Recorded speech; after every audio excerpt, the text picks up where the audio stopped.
సాహితీ మిత్రులందరికీ దర్భా లక్ష్మీ అన్నపూర్ణ స్వాగతం, సుస్వాగతం. మన జీవితాల్ని శాంతి సాగరాలుగా మార్చే, మహాప్రశాంత సాగరాలుగా మార్చే ఒక ప్రధానమైన విషయం ఏమిటో ఈ కథలో తెలుసుకుందామా మరి.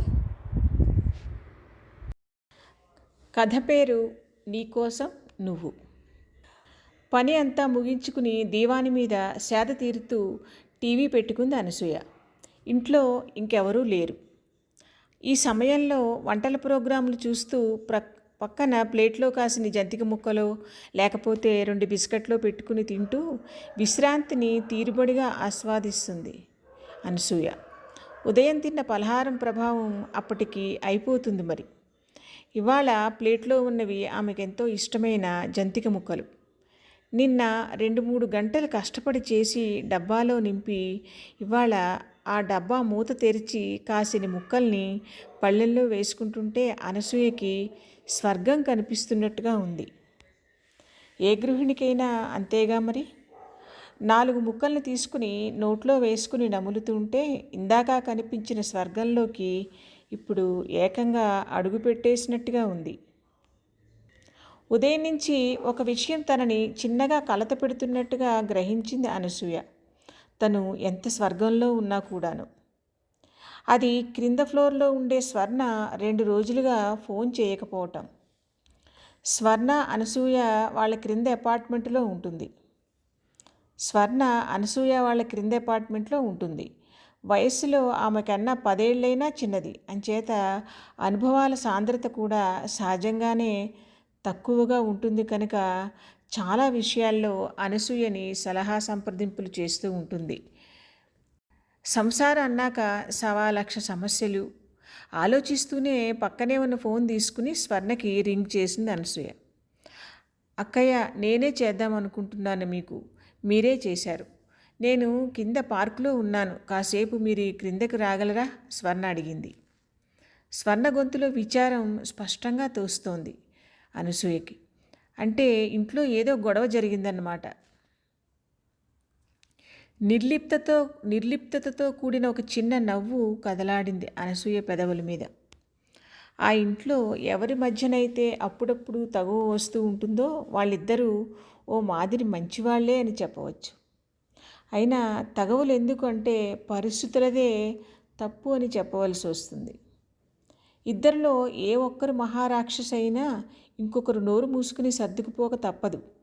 ఇద్దరూ రాక్షసులైతే వినేవాళ్ళు సర్దుకోక తప్పదు మరి. కూర్చున్న చోట నుంచి లేచి తలుపు వేస్తూ అనుకుంది అనసూయ. స్వర్ణని ఓదార్చటం, నచ్చచెప్పటం అంత కష్టమైన విషయం ఏమీ కాదు. ఎందుకంటే స్వర్ణ సహజంగా దయార్ద్ర హృదయం, మంచితనం ఉన్న మనిషి. కోరి తన సంతోషం కోసం, సౌకర్యం కోసం ఇతరులని బాధపెట్టే మనిషి కాదు. కాస్తంత సున్నిత మనస్కురాలంతే. అందుకే మనస్సుకి కాస్త తొందరగా గాయమవుతుంది. స్వర్ణ కళ్ళు ఎర్రబారి ఉండటం ఆమె కళ్ళనీళ్లు పెట్టుకుందన్న విషయాన్ని సూచిస్తోంది. పక్కనే కూర్చుని స్వర్ణ భుజం మీద చెయ్యి వేస్తూ ఓదార్పు స్వరంతో అంది, మీ అత్తగారు ఏమైనా అన్నారా? మళ్ళీ కళ్ళలోకి ఉబికిన నీళ్ళని బయటికి వచ్చే ముందే జేబురుమాలతో ఒత్తుకుంటూ అంది స్వర్ణ. ఆవిడ ఏమన్నారు అన్నది కాదు సమస్య అక్కయ్య. నేను ఎంత మంచిగా ఉన్నా ఆవిడ సంతోషంగా లేరే అన్నది నా బాధ. ఒక మనిషి ఎదుటి మనిషిని సంతోషపెట్టడం అంత తేలికైన విషయం కాదు స్వర్ణ. అందులోనూ అత్తాకోడళ్ళ మధ్య. అక్కడ ఈర్ష్య అన్నది ప్రధాన పాత్ర వహిస్తుంది కాబట్టి. ఇన్నాళ్ళు తనకు అనుసరణలో పెరిగిన కొడుకు ఇంకో స్త్రీకి, అందున తనని దూరంగా పెట్టాలని ప్రయత్నించే కోడలికి ప్రాధాన్యతనివ్వటం. ఇంకా ఇక్కడ నువ్వు ఆవిడకి కొడుకు ఇంట్లో సర్వహక్కులు ఉన్నాయని ఒప్పుకునే స్వభావం కలదానివి. అయినా ఏం జరిగింది? నేను రాక్షసునట. ఆ మాట నీకెలా తెలిసింది? ఆవిడ ఎవరితో అన్నారు ఆ మాట? అడిగింది అనసూయ. వాళ్ళ అబ్బాయితోనే, ఆయన నాకు నవ్వుతూ చెబుతున్నారు అంది స్వర్ణ. మీ ఆయన ఆ మాటని నవ్వుతూ చెబుతున్నాడు అంటే ఆయన దృష్టిలో నువ్వు రాక్షసివి కాదన్నమాట. ఇలాంటప్పుడే మనం మన విజ్ఞత, సహనం ఉపయోగించాలి. మంచిగా ఉండాలనుకునే కోడలి పాత్ర చాలా కష్టతరమైంది కూడా. కాస్త ఆలోచనా ధోరణి మార్చుకుంటే ఫలం కూడా దక్కినట్టే అంది అనసూయ స్వర్ణకేసి ప్రేమగా ప్రశాంతంగా చూస్తూ.